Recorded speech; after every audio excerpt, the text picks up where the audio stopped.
आणि तोर कात्याची राख यानं अंगाला लावली.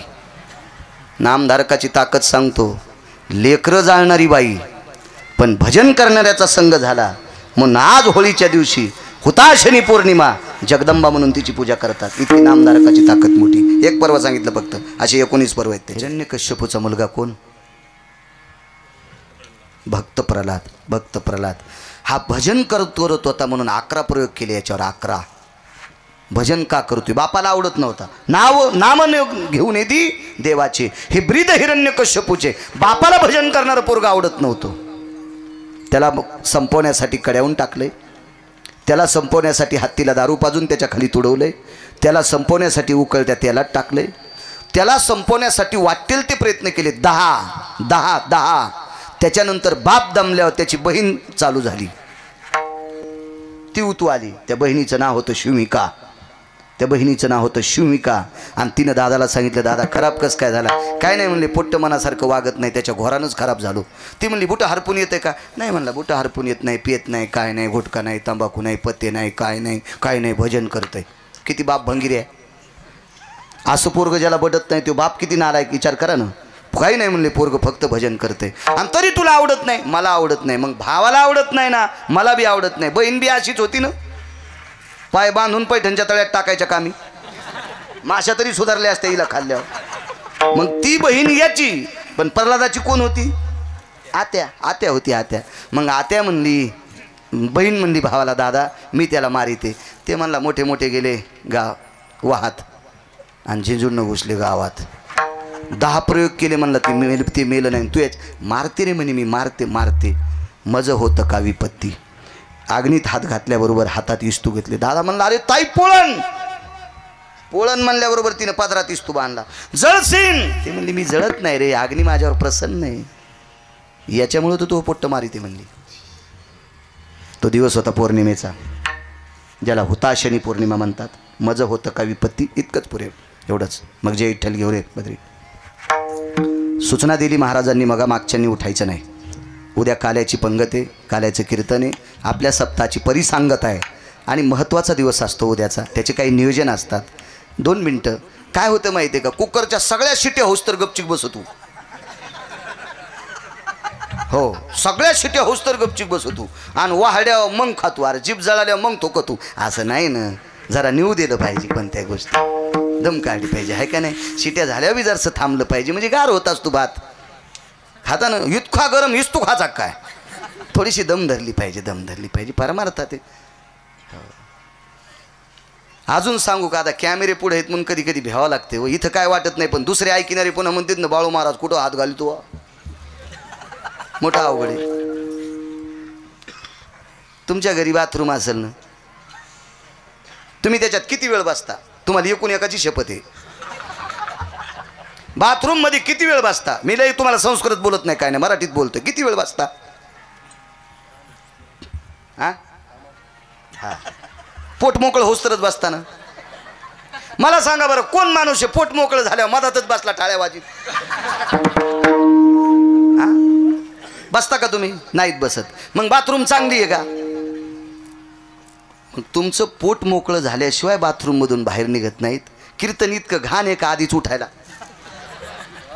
कीर्तन किती निर्मळ आहे. मग निर्मळ जागेवर बसायला कटाळा येतो. कीर्तन सांग. अहो, आम्हाला नका मानू, ह्या जाग्याला माना. कोण म्हणतंय तुम्हाला आम्हाला माना? आम्हाला मानायचं का फुकायचं पंढरपुरातला ठरीन, पण तुम्ही या जाग्याला माना. हे ज्ञानभवन आहे, यज्ञभवन आहे, हे अन्नपूर्णेचं अधिष्ठान आहे. त्या महात्म्याने मोठ्या कष्टाने उभं केलेलं आहे. कधी कधी काही जागेची ताकद लक्षात घेत जा. कुठं जाऊ नका, संप्रदायाचा नियम आहे. असो, लाकडं जमा केले, इथपर्यंत आलतो ना, आणि त्या लाकडावर बसली आणि भावाला सांगितलं, दादा तू घरी जाय, राक्षसाला सांग पोरग माझ्या पोटाला बांध. तर खालून म्हणला, आत्या कोणाला बेजार करूच नको, मीच येतो तुझ्या मांडीवर. पोरग तसं होतं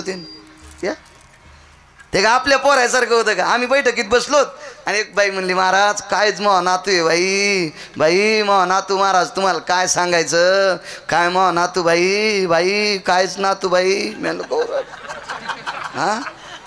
कौरक काय सांगायचं महाराज, महा नातू बाई मी म्हणलं बाई हो ना कलेक्टर होईल तो ना तू. आणि मग तिच्या घरचा चहा प्यायला म्हणलं मो बूट कुठे ते पोरग म्हणलं हे काय मी दोरी बांधून पाणी शेंदायलो. आणि तिचा नातू रानातलं पाणी माझ्या बुटाने शेंदू लागला. मी म्हणलं बाई कायच नातू खास आहे याला जर आमदार केलं तर काय काय शेंदीन. असं पोरग असेल का ते पोरग भक्त प्रल्हाद आहे. परा पश्यंती मध्यमा आणि वैखरी चारही वाणीचं ज्याच्या जिभेवर प्रभुत्व त्याचं नाव प्रल्हाद. त्याचं नाव प्रल्हाद. बऱ्याच काही व्याख्यात आपल्याला वेळ मोज काय. मी जेतो आत्या तरी आत्यानं सांगितलं दादा सेवकाला सांगून बांधा. ते म्हणला बांधूत नको मीच तुला आवळून धरतो. वात्सल्य असती ज्या येते यस पिता असं भगिनिया. आईच्या पोटाला जितका बिलगुन धरतो तितकं भावाच्या बहिणीच्या पोटाला बिलगुन धरतोय आत्याच्या. आणि बिलगुन धरलं दिलं पेटून. हिला एक अग्नी प्रसन्न होता तिला अग्नी जाळीत नव्हता पण कुठपर्यंत अग्नी प्रसन्न होता लोकांची लेकरं फुकायला चांगलं काम करण्यासाठी अग्नी प्रसन्न होता. आणि भावाला सांगितलं दादा पोरग जळताना तुला पाहा वाटायचं नाही निघ. ते गेलं घरी. आणि मग हिला अग्नी जाळू लागला ओरडू लागली. ते म्हणला आत्या ओरडू नको लोक पोळ्या खालेत. तोंडच दाबलं इतकं दाबलं आत्याचं राखुंड होस्तर उघडं नाही केलं.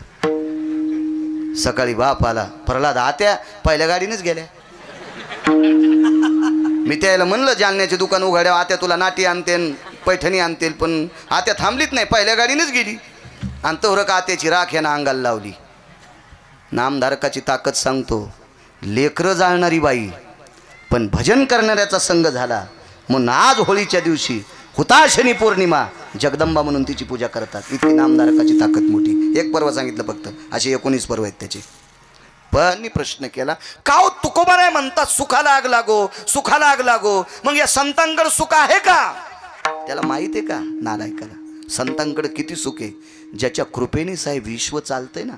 वृक्षाचे पान हाले ज्याची सत्ता राहिली अहंता मग कोठे. हो तुझी या सत्तेने वेदाशी बोलणे सूर्याशी चालणे तुझी आबळे. आता बिना मंडपाची सावली दिली का नाही. किती पुस्तकं वाचिणारी इथं आल्यावर सूर्य उघडा पाडीन. किती किती पुस्तकं वाचिल्या सूर्य उघडा पाडू शकते. आणि जर ऊन पडल्या माऊली तो करू शकतो सावली नाही ताकद. ही पंढरपुरातल्या मालकात ताकद आहे. ही काशीतल्या मालकात ताकद आहे. बाकी नाही कोणात ताकद. ही त्यांच्यात ताकद आहे. मग ऊन पाडायची शिराळ पाडायची पाऊस पाडायची गारा पाडायची कोणात ताकद आहे. त्याच्यात आहे त्याच्यात आहे त्याच्यात आहे. तो मोठा किती असेल याचा विचार करा ना. त्याच्या मोठेपणाचं माप काढायला आपल्याकडे तराजू आहे का नाही. अजून एक मोठेपण सांगू का त्याचं साध्या भाषेत कळेल रुचेल पचेल अशा. जास्त मी अडचणीत हात घालीत नाही इचू निघत असते. कशाला उगा अडचणीत हात घालायचं. आपलं सोपं सोपं सोपं बोललं पाहिजे उगा जास्त काय नाही. हा तुम्हाला आणि मला किती दिवस वाचवायचे हे ज्याच्या हातात आहे त्याला जगाचं. मी सांगतोय म्हणून ऐकायचं का. संत शिरोमणी निळोबाराय म्हणतात निळा म्हणे देव राबे त्यांचे घरी आणि दारी करीत तसे. दारातला चोपदार म्हणजे कोण वॉचमन गेटमॅनच म्हणावं लागेल ना. मग जगाचा मालक संतांच्या सुखाचा परतावा करत असताना वॉचमन झालाय याचा अर्थ देवाकडे सुख नव्हतं. अजून एक पुरावा सांगतो मागच्या मंडळींना की देवाकडे जर सुख असतं तर वैकुंठातून संतांच्या सदनात सुखाकारे देव वेडावला या सुखाकारे देव वेडावला वैकुंठ सोडून संत सदनी राहिला वैकुंठ सोडून संत सदनी राहिला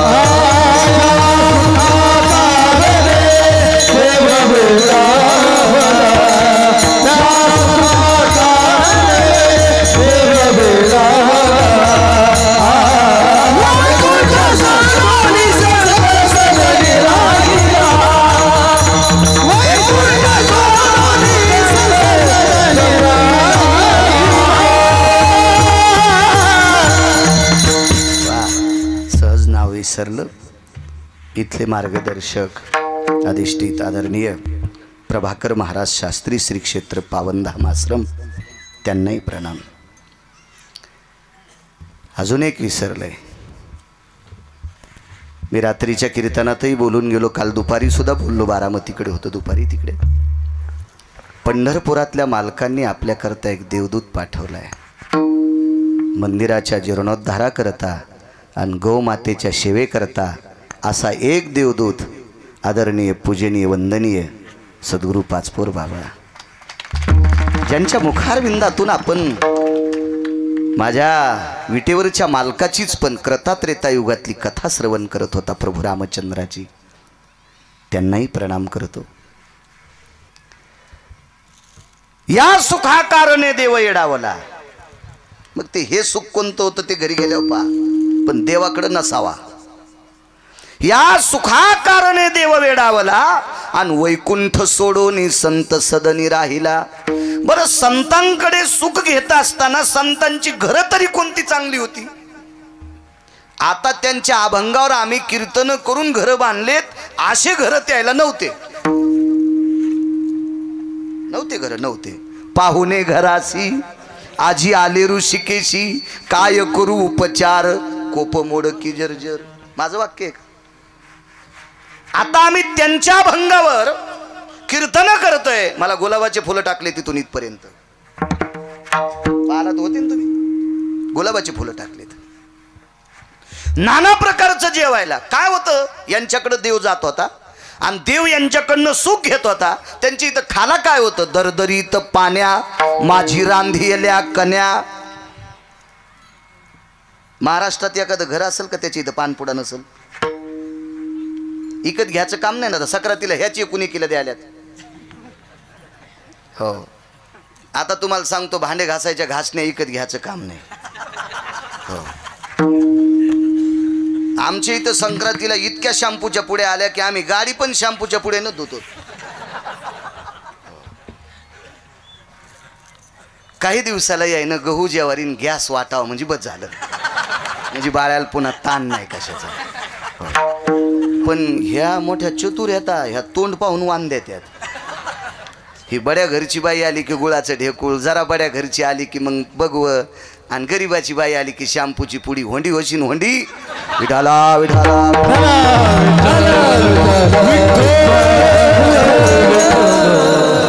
पंक्तीत आणि वानात, वान म्हणजे दान, पंक्तीत आणि दानात जो पक्षभेद करीत असतो, हवा त्या बाईला पाल व्हावं लागते.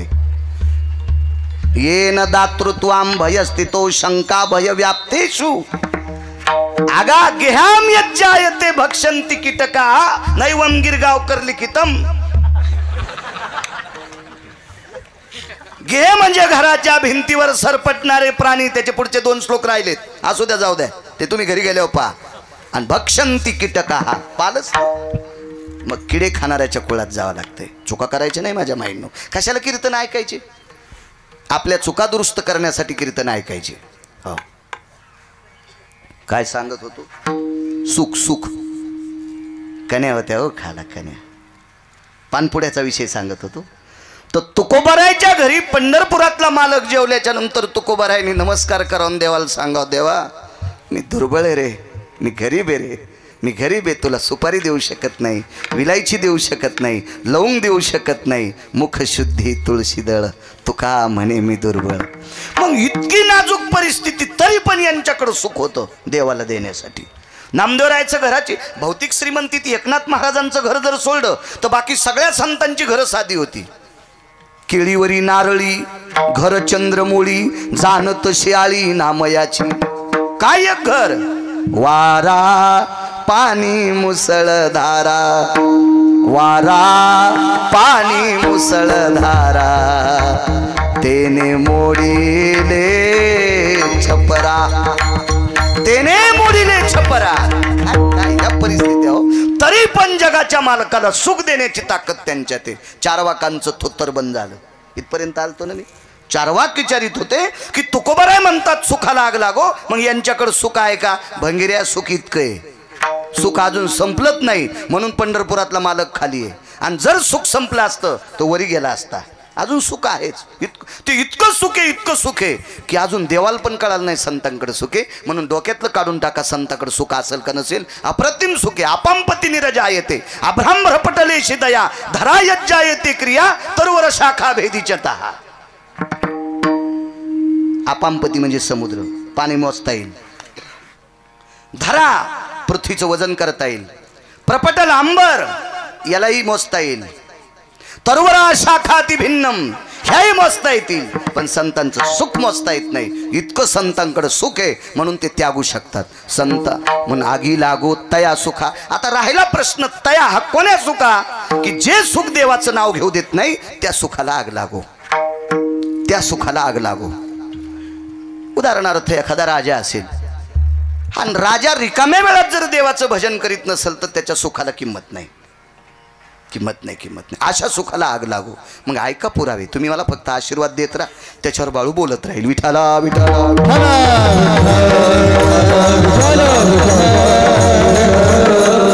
एक माणूस म्हणला काय सांगायचं महाराज, लग्नाच्या आधी बऱ्यापैकी सुख होतं, पण काय झालं लग्न झाल्यापासून फार आणा पाठीमागे लागला महाराज. काही सप्त्याला येणं होत नाही, तुम्हाला फोन करणं होत नाही, काहीच नाही. काय महाराज लय ताण लय व्याप, काय सांगायचं. त्या 7-8 म्हशी 9-10 गाई, ते दूध नेणं पेंड आणणं, ते पैसे. अहो महाराज बँकेत टाकायला वेळ नाही. अरे बापरे, रावणाचा चुलताच आहे.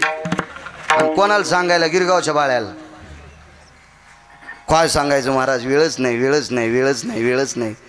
मग एका बायकोवाला जर वेळ नाही म्हणत असेल तर त्याला 16,108 बायका येतात. त्याला कशाला तुम्ही म्हणता पाऊस पाड? त्याला वेळ तरी कुठून भेटन मला सांगा ना. आणि पोरं तर 56 कोटी यादव आहेत, कसा वेळ भेटन त्याला? अशी थोडीशी कल्पना केली पाहिजे ना. सगळे बोटं दुसऱ्याकडेच नाही दाखवली पाहिजे, कधी एखादा आपल्या बी डोळ्यात घेतलं पाहिजे ना. आपल्याला एक पपेची माय तर माणूस म्हणतो वेळ नाही. एकच एकच एकच हाय. आता नसतो बी ना, पपेची मायच तशी भेटल्या वेळ भेटत नसतो. मी एकदा घोडी घेतली आणि तुम्हाला माहिती नसतर, तुम्हालाही माहिती. घोडी मला नाद होता रे, ए बद्री घोडी. कोणाला बरमुडी घे काही घे, आपण घोडीच घेतली. दुसरा नाद नाही काय. घोडी घेतली, पण त्या घोडी विकणाऱ्याला म्हणलं मी तुला म्हणलं तितके पैसे देतो, मी कमी करीत नाही, 4-2 हजार रुपये तुला आगाव देतो. पण पहिले दिले तुरीचे, मग नंतर 4-2 दिले ते कीर्तनाचे दिले. ते माणसानं खरंच सांगावं. पण त्याला म्हणलं मी घोडी बसून पाहिन. ते म्हणलं बसा. पहिली चाल, पहिली दवड, महादवड आणि शेवटची तिसरी चाल जी असती ती 55-45च्या स्पीडची असती. या तिन्ही चालीत घोडी बसली. आनंद वाटला. पैशाचं गठुडं दिलं, घोडी घरी आणली. पण घोडीला चौथी खोड होती माहीतच नाही. घोडी बसल्यावर पहिल्या चालीत चालायची, दुसऱ्या चालीत चालायची, तिसऱ्या चालीत 3 चाली असतात, पुन्हा नसती चाल पुन्हा. असती एक माणसं पाडायची. पण तिला ती याच्यात धरीत नाहीत ते. मग मी मस्त घोडीवर बसलो. त्या दिवशी कीर्तन नाही काय नाही, शेतात गेलो, गडी पाहू लागले. असं वजनातच बाळ आहे. नवीन घोडी आणलेली, आणि नवी घोडी असल्यावर माणूस जरा वेगळ्याच वजनात असते. नवी घोडी असली की आरशात पायगन पावडर कर. तुम्ही कोणती घोडी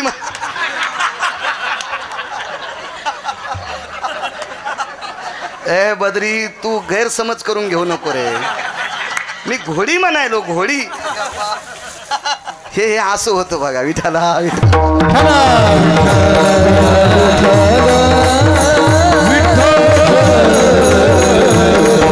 बसलो घोडीवर, आनंद वाटू लागला. ह्या घोडी उगी अशी चलत होती. मनका पण हालत नव्हता साहेब घोडीवर, मनका पण घोडीला एक खोड होती. बोर दिसली की तिच्या खालून जात होती. लोंबकळलेल्या बोरी खालून जात होती, लोंबकळलेल्या बोरी खालून. मी आधी 4-2 बाऱ्या बसलेलो होतो, म्हणून मला कळालं आता घोडी काय आखडत नाही गडे, ही बोरी खालून जातीन. आपलं थुत्तर वरबाडी ती मी उडी आणली. धकलं. अशा घोडीवर बसण्यापेक्षा पायी चाललेलं बरं आहे का नाही? अशी घोडी माणसाच्या जीवनात भेटू नये. मी घोडी म्हणायलो. आयंदळ घोडीशी पायंदळ भला आणि अवकुसळ बायकोशे सांगूच नका. वैकुंठवासी बापूसाहेब मालक, दिंडी क्रमांक 15चे मालक म्हणायचे, आयंदळ घोडीशे पायंदळ भाला आणि अवकुशळ बायकोशे रांडका भाला. मी नाही म्हणायचो, ते म्हणायचे. मग अशी जर असल तर वेळ देत नाही भजनाला, अशी जर असेल तर भजनाला वेळ देत नाही ना. अशा सगळ्या नसू शकतात ना. सगळ्यांनी तेच म्हणावं, मी प्रपंचात आहे, मला भजनाला वेळ भेटत नाही, मला भजनाला वेळ भेटत नाही. मूर्खपणाचं टोके. 1800 बायका साहेब एका व्यक्तीला, 1800 नागरे सर, 1800 कशा होत्या? इथं बसलेल्या माझ्या माईंना सांगतोय, त्या 1800 बायकांमुळं तुम्हाला श्रीमंत पदवी मिळाली. ज्या घरी कुलस्त्रिया, राज्य, राणी व संपत्ती, त्या इतक्या इतक्या अधिकारी होत्या, इतक्या अधिकारी होत्या. ह्या 1800 पैकी एखादी जर रात्री 1 वाजता उठली ना डॉक्टर साहेब, 1 वाजता उठल्याच्या नंतर पहिला हात तिचा डोक्याच्या पदराला जायचा आहे. पदर सरकलाय का पडलाय का डोक्यावर, तिचा आचळू सरसावला, तिचा आचळू सरसावला. आचळू म्हणजे पदर. इतक्या नीती संपन्नीतल्या होत्या. आता राहू द्या, तुम्हाला कुठं ऊन लागत? मी त्या सांगायलो 1800, मी तुम्हाला कुठं सांगायलो? मी तुम्हाला नुसतं सांगायलो, तुम्हाला घ्या म्हणी ना. हा, मी कुठं तुम्हाला म्हणायलो? आणि जर तुम्हाला आचरणात आणायचं असेल तरी पुराणातल्या 2 गोष्टी सांगतो. देवानं पैसे कोटीनं द्यावा, पण उघडे नाही ठेवा. देवानं पैसे अब्जानं द्यावा, पण उघडे नाही ठेवा.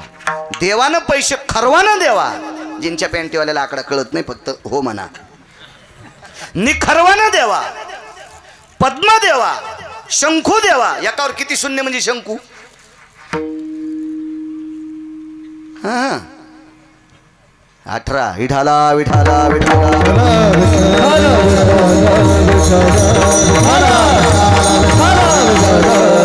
इतके पैसे देवा, पण डायरीच्या पुढून नाही ठेवा.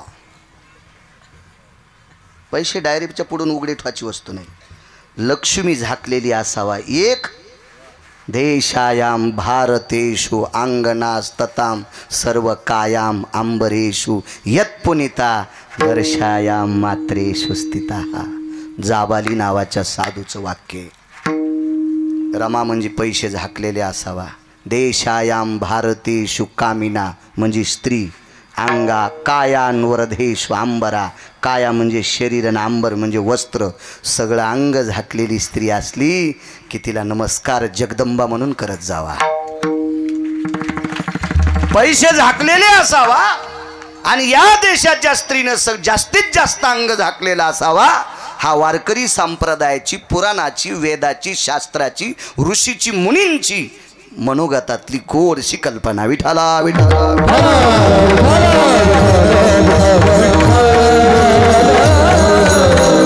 अशा 1800 बायका. त्या राजाचं नाव महाराज गोपीचंद राजा. आगी लागवत आहे असो का, त्याचं नाव होतं गोपीचंद राजा. गोपीचंदाला मुलगा झाला मुक्तचंद. आईचं नाव मैनावती. आगी लागवत आहे असो का सांगते काय, मालकांचा अभंग आहे. 1800 बायकापैकी रोज 300 बायका आंघोळ घालीत होत्या. मी काय तिथला सरपंच नव्हतो असं पुराण सांगते. पहावे पुराणी विचारोनी पुराण सांगते. रोज 300 बायका. सनई, चौघडा, सूर, बावनिया चंदनाचा चौरंग, सोन्याच्या फिरक्या, हत्तीच्या दाताचे पाय चौरंगाला. एवढं वैभव होतं त्याचं. त्याचं नाव होतं गोपीचंद. त्रिलोचन राजाचा पुत्र. बापाचं नाव त्रिलोचन, मुलाचं नाव गोपीचंद, त्रिलोचनाच्या नातवाचं नाव मुक्तचंद. त्याच्या पुढचं ऐकायचं का? पण हेच 3 ध्यानात धरा. बस झालं. जास्त गोळ्या घेतल्यावर मला वाटतं रिॲक्शन येत आहे ना, त्याच्यामुळे बस झाले 3. त्याच्या पुढचं पुन्हा कधी पाहू. असा हा गोपीचंद. पण त्रिलोचन नावाचा राजा निघाला. एके दिवशी गोपीचंदाचं स्नान चालू आहे. आई गोपुरावर होती. गोपूर म्हणजे माडीची पडवी, ज्याला आपण सायवन म्हणतो. खालचं वरचं जेवढे मजले असतील तेवढे. आपल्या आताच्या भाषेमध्ये पोर्च म्हणावं लागेल. पोर्च पडवीत होते, पुढच्या सायवानात होते. आणि वरून चौकात आपल्या मुलाचं स्नान आई पाहत होती. सुरसनई चौघडा वाजत होता. काही पत्न्या पाणी घालीत होत्या, काहींनी उठणं लावलेलं होतं. काय काय वैभव. या विश्वास संसारात फक्त 9 लोकांचं वर्णन केले, त्याच्यापैकी एक रावण आहे. आणि 1 नंबरला संसारात सुख कोणी भोगला असेल तर त्याचं नाव आहे राजा भरत. त्याचं नाव आहे राजा भरत. याच्या भौतिक श्रीमंतीचं वर्णन पैठणच्या मालकांनी गोडसं सुंदर केलंय. कधी जर वेळ भेटला रिकामा वेळ तर भंगिऱ्याला चाटिंग करण्यापेक्षा चांगल्या माणसांच्या वया वाची जा. देव तुमचं खूप चांगलं करीन. विठाला विठाला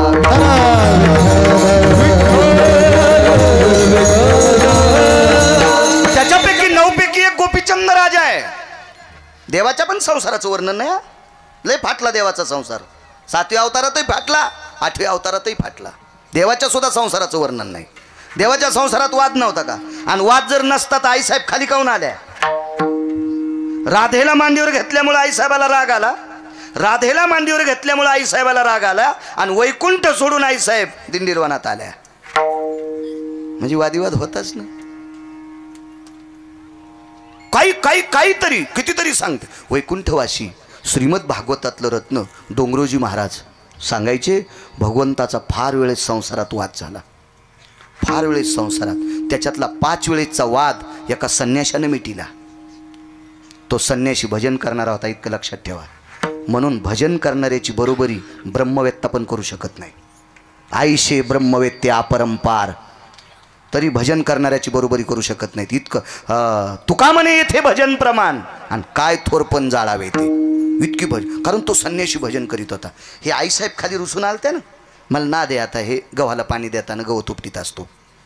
नाहीत मला पुढं सारख्याची गरज नव्हती सांगायची, पण ना दे गवत उपटायचा.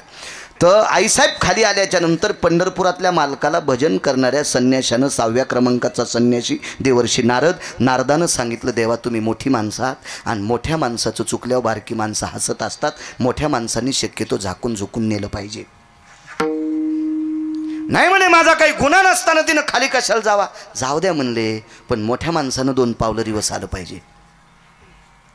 मग भजन करणाऱ्या नारदासारख्या संन्याशाचं ऐकून भगवान वैकुंठातून खाली आले आणि रुक्मिणीला सांगितलं, रुक्मिणी आता काय ताण घेऊ नको, मी आलो ना. आले मग काय झालं? भजन तर तिचंच आहे राधाकृष्ण. ताण घेऊ नको. आता राधाकृष्ण म्हणायचे नाही, आता विठोबा रुक्माई म्हणते. पण अजून वेळ आहे ना विठोबा रुक्माईला? मला सांगा वेळ झाल्यावर. सांग रे बद्री. इतकं इतकं इतकं इतकं इतकं यावं लागलं का नाही खाली? म्हणजे होती का नाही गुंती गाठी होत्या का नाही संसारात? पण एका तिळा इतकी गाठ नसणारा संसार गोपीचंदाचा. इतका संसार सुरळीत. आईला दुःख वाटलं. गोपुराहून रडत होती. डोळ्यातलं ते पाणी एक थेंब असा पाठीवर पडला आणि तेजाब जसं अंगाला लागावं जितकं चटकानी बसती, विस्तू अंगाला लागल्यावर जशी चटकानी बसती, गरम वस्तू अंगाला लागल्याच्या नंतर जशी चटकानी बसती, तितका पाठीवर असा टर टर टर टर टर टर टर फोडच आला. कासावीत जीव झाला. असं पाहिलं तर प्रत्येक पत्नीनं सांगितलं आम्ही काहीच नाही. वरी पाहिलं तर गोपुरावर आई होती. आई होती. तेवढ्या पत्न्यांना बाजूला लोटलं. करा आवाज करा करा. बाजूला लोटलं आणि जिन्यावरनं गोपुरावर पोचले. वल्ल्या कपड्यानं आईच्या पुढे मांडी घालून राजा बसला. त्या राजाचं नाव होतं गोपीचंद राजा. माय तू का रडतेस? तुझ्याकडं कोणी वामदृष्टीनं पाहिले? एखाद्यानं वाईट जिभेनं तुला एखादा शब्द वापरलाय? आई तुझ्यानं एखाद्यानं कोणी असं वाईट बोट दाखवलंय? नाही रे बाळा, नाही. नाही वाम रसना प्रगल्भेशी. अशी कोणाची रचना प्रगल्भ नाही की त्याने मला वाईट म्हणावा. हे ती चक्षुभय व्याप्ती. असे कोणाचे डोळे ताकदवान नाहीत की ज्यानं तुझ्या आईला वाईट दृष्टीनं पाहावा. ये ती पारणीर भय जा येते. अरे एखाद्याचा हात असा ताकदवान नाही, पारणी म्हणजे हात, की त्यानं मला त्याच्या हातानं भय दाखवा. असा हात कोणाचा मला अजून सापडलेला नाही. मग आई तू रडतेस का? मला तुझं दुःख वाटतंय. आई मी दुःख नाही ना, मला 1800 पत्न्या आहेत. अगं काय वैभव आहे माझं? माझ्या किती सात्विक पत्न्या आहेत. अगं माझ्या पत्न्यांचं वर्णन ऋषीमुनींनी करावं. या देशातली सर्वात मोठी श्रीमंत संपत्ती काय असेल तर या देशाची स्त्री आहे असं ऋषींनी माझ्या पत्न्यांना बघून पदवी दिली बायकांना. राज्य, राणी व संपत्ती इतक्या श्रीमंत आहात तुम्ही. सोप्या भाषेत सांगू, रयतेचे राजा छत्रपती शिवाजी महाराज तुमच्या पोटातून जन्माला आले. धर्मनिरपेक्ष महाराणा प्रताप तुमच्या पोटातून जन्माला आले. 6 पातशाहीपैकी 2 पातशाह्यांनी शंकराची मंदिरं पाडली. जगाला सावली देणारं विश्वाचं दैवत शंकर, आणि या शंकरावर सावली जिनं केली ती देवी अहिल्याबाई होळकर तुमच्या पोटी जन्माला आली. ज्ञानोबाराय तुकोबाराय तुमच्या पोटी जन्माला आले. म्हणजे रत्नांना जन्माला घालणारं रत्न किती मोठं असेल? राज्य, राणी व संपत्ती.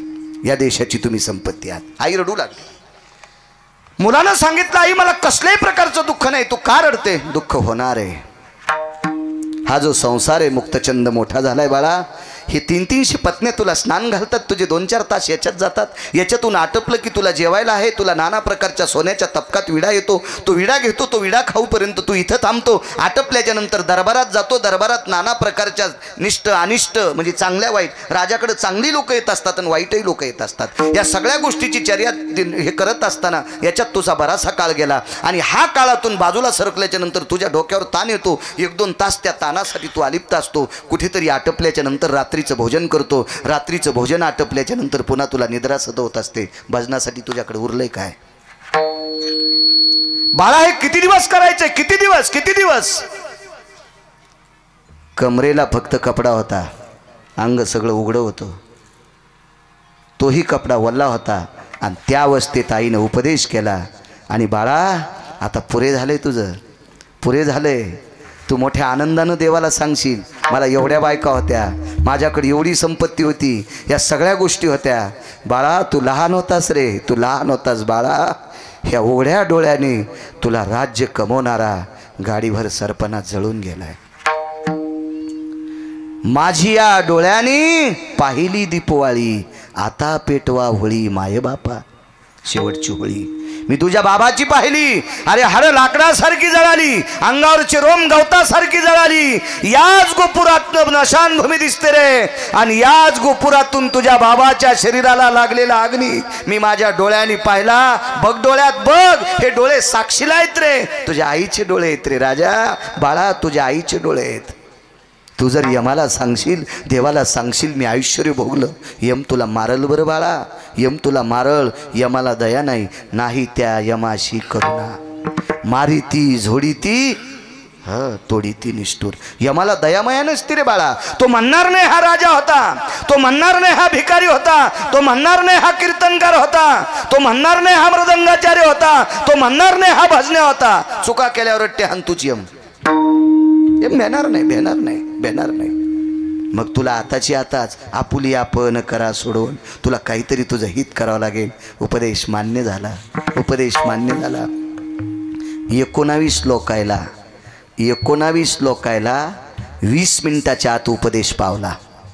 20 मिनिटाच्या आत नारदाने वाल्याला केलेला उपदेश 13 मिनिटाचा होता. मी सांगत नाही, पुराण सांगते. रामायणात बघायचं नाही, दुसरं पुराण पाहायचं. रामायण पाहिलं पुन्हा माणसं म्हणतात बाळ्या कशातलं सांगतो, उसातलं. तू वाची जाईन सुंबळ्या, कशाला काड्या करतो. तुम्हाला एक सांगू का, दुसऱ्याचे धुणे धुणाऱ्या माणसाला कालांतरानं बायकोच्या साड्या धुवायची येळ येत असती. म्हणून अभ्यास करण्यापेक्षा दुसऱ्याचे खपल्या काढायचं काम नाही केलं पाहिजे. आपल्याला काय करायचं, एखाद्याचा स्वर कमी असेल तर तुमचा त्याच्यासाठी जन्म आहे का? तितका वेळ तिथं घालून तुम्ही रक्त गरम करण्यापेक्षा त्याला डोक्यातून काढून टाका आणि 2 अभंग अजून पाठ करा. कीर्तनकार तुमची पाठ थापतील. काय गरज आहे आपल्याला त्याच्यावर फुकट उकांडे उकरून दुसऱ्याची? काय गरज नसती. काही संबंध नाही त्याच्यावर.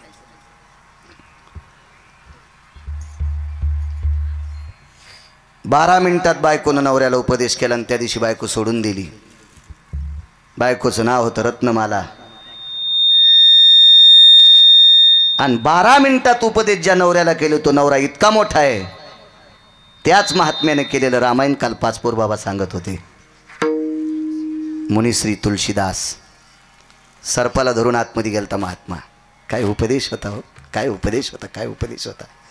9 मिनिटात उपदेश केला. 9 मिनिटात मुलांनी आईला 9च मिनिटं उपदेश केला मुलांनी आईला. आई मला लग्नात पाडू नकोस ग, पाडू नकोस.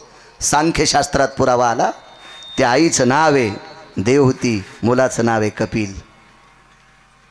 संक्रांतीच्या दिवशी तुम्ही त्याला वाण देतात. इतका मुलगा अधिकारी, आई शिष्य झाली आणि मुलगा गुरु झालाय. काय ताकद होती या लोकांकडे, काय ताकद. एका मोजक्या काळात आईनं उपदेश केलाय मैनावतीनं मुलाला. आणि कोनाड्यातला भगवा कपडा घेतला, त्याचे 2 तुकडे केले, एक कमरेला बांधला आणि एका तुकड्याची महाराज झोळी केली. आणि 1 नंबरच्या पहिल्या 1800 बायकापैकी पहिल्यांदा जिच्या सोबत लग्न झाले तिच्या दारात भिक्षाम देहि मा. बायकोला भिक्षा माय म्हणून मागितली. ठस ठस ठस ठस रडू लागली. आगी लागोत आहे सुका, आगी लागोत आहे सुका, अभंगावर बोलतोय. ढास ढास रडू लागली. मालक माय पाय धरतो तुझे, आजपासून तुझा माझा मालकपणाचा संबंध सुटलाय. पटपट पटपट सगळ्या बायकांना भिक्षा मागितली. आईला प्रणाम केला, निघून गेली. एका वनात मुक्काम आहे. त्या वनात तो रस्ता होता, त्या रस्त्याने एक पांथस्त येत होता. पहिल्या कडेवर बोलतोय, आगी लागोत आहे सुका. काय संतांचं अधिष्ठान होते लोकांचं. त्या रस्त्याने एक व्यक्ती येत होता. अंधार पडला. एका झाडाखाली मुक्काम आहे. महाराजांनी आपला कमलंडू अडकेला. रस्त्यात भिक्षा मागितलेली होती. एका घरी ती भिक्षा झोळीत होती, झोळी अडकवलेली होती. दरबाची चटई होती, दरबाची चटई त्या झाडाखाली अंथरवली आणि त्या झाडाखाली बसून महाराजांनी भजन सुरू केले.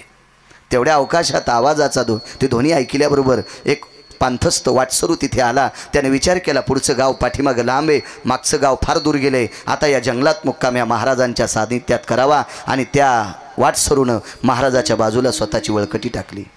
महाराजांनी त्याच्याकडे पाहिलं. तो भिकारी होता, तो भिकारी होता. वाक्य नीट ऐका. तो भिकारी होता, तो भिकार चोट नव्हता.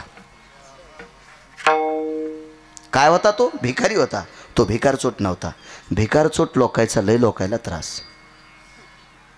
भिकार चोट परवडत नाही. हजारो भिकारी परवडतात बदरी, भिकार चोट परवडत नसते. लय भिकार चोट, भिकार चोट, इतकी भिकार चोट. हा बाबा जाऊ द्या, मोठ्या माणसांनी वर्णन करावं, त्यांचं आपली पात्रता नाही. तो भिकारी होता. महाराजांनी लक्षात घेतला, हा भिकारी. भिकारी कोणाला म्हणायचं का? ज्याच्या अंतकरणातले 6 बाजूला गेले आणि फक्त पोटाची अपेक्षा करतो 2 टायमाच्या खाण्याची, तो भिकारी. होईन भिकारी पंढरीचा वार करी. हे असे हे वेगळ्या तत्वातले भिकारी. हो, स्वामी रामांना एक भिकारी भेटला होता. स्वामी रामांना एक भिकारी भेटला होता. ते शहर होतं आग्रा नावाचं शहर. तो भिकारी फक्त तळहातावर बसलीत की भिक्षा खात होता. म्हणून साध्वी कुठं बसली हे ढगाच्या अनुमानावरून सांगत होता. काय भिकारी अधिकारी लोक होते. सामान्य कसं कोणाला म्हणता अद्याप नाही. कोणाला वरच्या अंगावून साधं म्हणी जाऊ नका. आणि एखाद्यानं लय कडक टोपी घातली म्हणजे त्याला श्रीमंत म्हणी जाऊ नका. त्याची बायको 7 व्हायचा कापूस याचायला आणि त्याला नाद एक कपडे भारीचा घालायचा. काय नसते, वरून झकपक आतमध्ये भगभग. काय नाद असतो, नाद असतो, वरून झकपक राहायचा. बायको कदरली त्याला. हो, नाहीच तरी भेटली तर तांब्यात तू टाकून पण टोपी कडक करेल. हो, आणि कोणाच्या फालक्याला लग्नाला लटकाल्यालाच. आणि तिथं गेल्यावर म्हणतो नुकती कडक झाली. उष्ट्या हाते न उठवी काग, उष्ट्या हाते न उठवी काग. भरक्या हातानं कधी कावळा उठिला नाही. आणि हे भंगिरे म्हणतात नुकती थोडी कडक झाली. थोत्री थानीन तू ह्या यम हलाम खोरा. विठाला विठाला विठाला.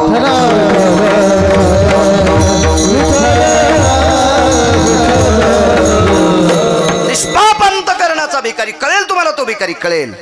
महाराजांनी भजन सुरू केल्याच्या नंतर भिकारी भजन म्हणत होता. भजन आटपल्याच्या नंतर भिकाऱ्याकडे भिक्षा नव्हती, महाराजाकडे भिक्षा होती. महाराजांनी कमलंडू खाली घेतला. कमलंडूत पाणी होतं आणि झोळी खाली घेतल्याबरोबर झोळी अशी पसरवली. झोळीत 1-2 भाकरी होत्या. आवाज दिला. दादा बाबा काका काय म्हणले असतील. अरे बाळा जेवतोस? ओठावून जीभ फिरवत होता. शुद्धीनं व्याकुळ झालेला होता. महाराजांनी स्वतःच्या झोळीतली 1 भाकरी आणि भाजी देऊन टाकली. भिकारी तृप्त झाला. महाराजांनी भजन अगोदरच केलं. अंग टाकलं आपल्या दरबाच्या चटईवर.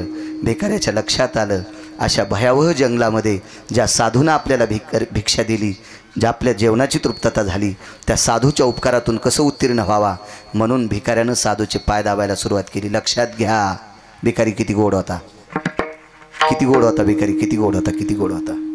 हो, आपण कसे भिकारी येत माहिती आहे. एखाद्याच्या विहिरीवर लव्हट असावा, त्याच्या विहिरीवरलं पाणी काढून पाणी प्यावा आणि तहान भागल्याच्या नंतर लव्हटन दोरी विहिरीत टाकून द्यावा. कसे भिकारी येत आपण. देवाला पण कळणार नाही या भडव्याला कोण्या नरकात टाकावा.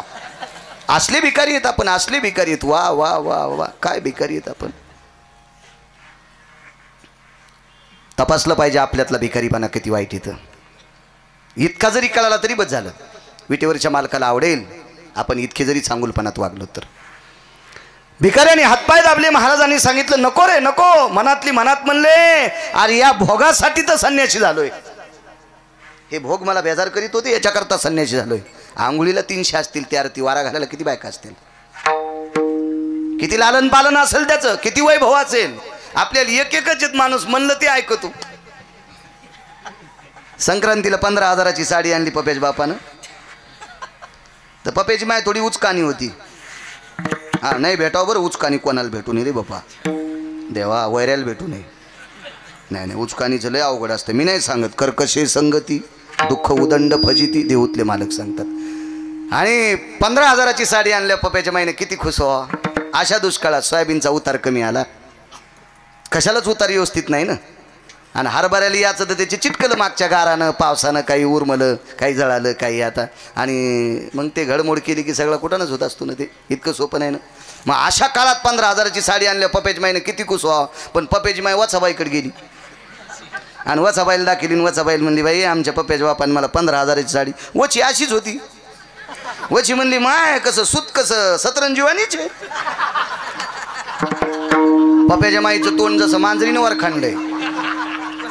आणि पुन्हा म्हणले बद्री तुला इतका कसं रे. संसारातल्या गप्पा आणल्यावर खसखस पिकल्यावर पिकायली होत त्याची कसं रे कसं बद्री. याला बैठकीत घेऊ बरं गेल्यावर.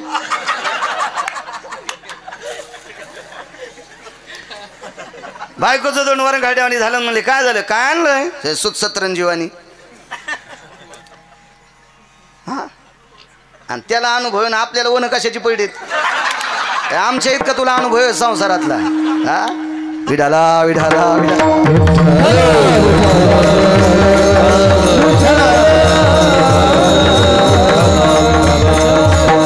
पुन्हा पप्प्याचा बाप दुकानावर 20,000ची साडी आणली. न्यासावक नाही पप्प्याच्या माईनं. कस्तुराबाईला दाखिली. कस्तुराबाई म्हणली माय सूत बरं आहे ग पण कलर कसा भाज्यावाल्यावानीच आहे. बाई बाई बाई बाई बाई बाई वर खणलं तोंड. पुन्हा आला दुकानात 25,000ची साडी घेतली. मंजुळाबाईकडे गेली. तर मंजुळाबाईला एकच गुलूप होतं. तुम्हाला गुलूप नाही कळालं.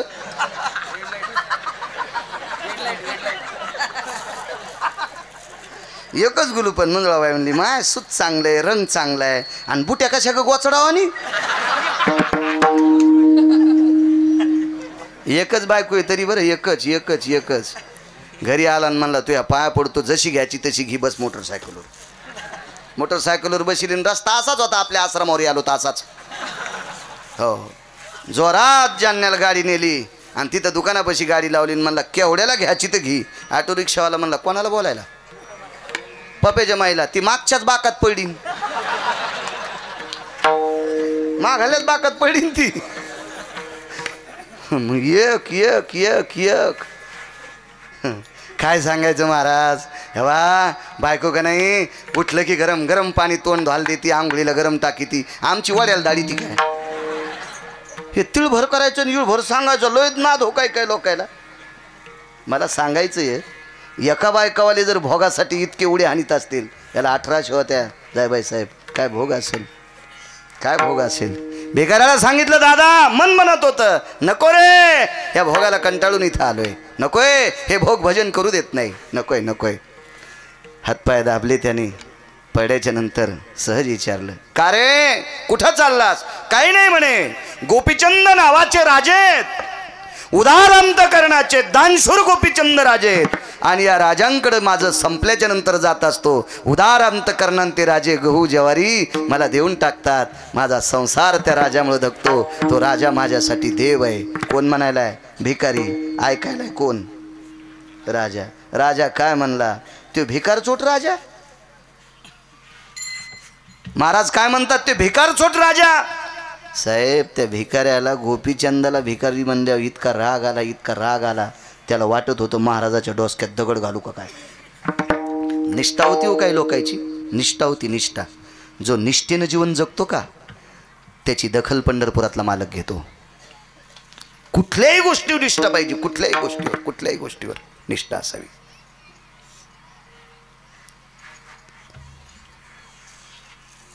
मागे एकदा आपण साहेबांचे काका जात राहिले त्यावेळेला गेलतो. त्यांच्या मनानं ते हॉस्पिटलकडे निघाले. आपल्यालाही आवडलं. त्यांना मी म्हणलं तुमचे काका गेले. तुम्ही जर आता 13 दिवस हॉस्पिटल बंद केलं तर तुम्हाला पुण्य नाही लागणार.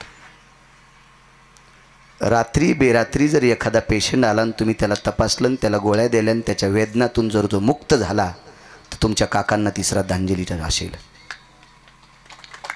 ती श्रद्धांजली असेल. ती विटीवरच्या मालकाची वारी केल्याचं पुण्य प्राप्त होईल. ज्या त्या क्षेत्रात ज्या त्या माणसानं निष्ठा ठेवली पाहिजे. निष्ठा ठेवली पाहिजे. आपल्या परमार्थातल्या लोकांनी मृदंगाचार्यांनी गायक चुकून शब्द केला वारकऱ्यांनी आणि कीर्तनकारांनी भागवतकारांनी रामायणकारांनी निष्ठा ठेवली पाहिजे. निष्ठा कोण येते ज्याचं त्याचं मन तपासीन पण निदान व्यसन केलं नाही पाहिजे. गुटखा नाही खाल्ला पाहिजे. तंबाखू खाल्ली नाही पाहिजे. सिगरेट ओढली नाही पाहिजे. निदान इतकं तरी सांभाळलं पाहिजे. याचं कारण सांगू का? लोक आमच्या पाया पडतात हो. पाया पडतात आमच्या. आम्ही कोण्या जातीचे विचारित नाहीत. आमच्याकडे श्रीमंती किती विचारित नाहीत. अभ्यास किती विचारित नाहीत. फक्त ज्ञानोबराय तुकोबरायचा पाईक गळ्यात तुळशीची माळे याच्याकरता पाया पडतात. एरवी तरी पुशे कोण. एरवी तरी पुशे कोण आणि पावे देवासाठी मान. आपट्याची पानं एरी शेळ्या खात्यात.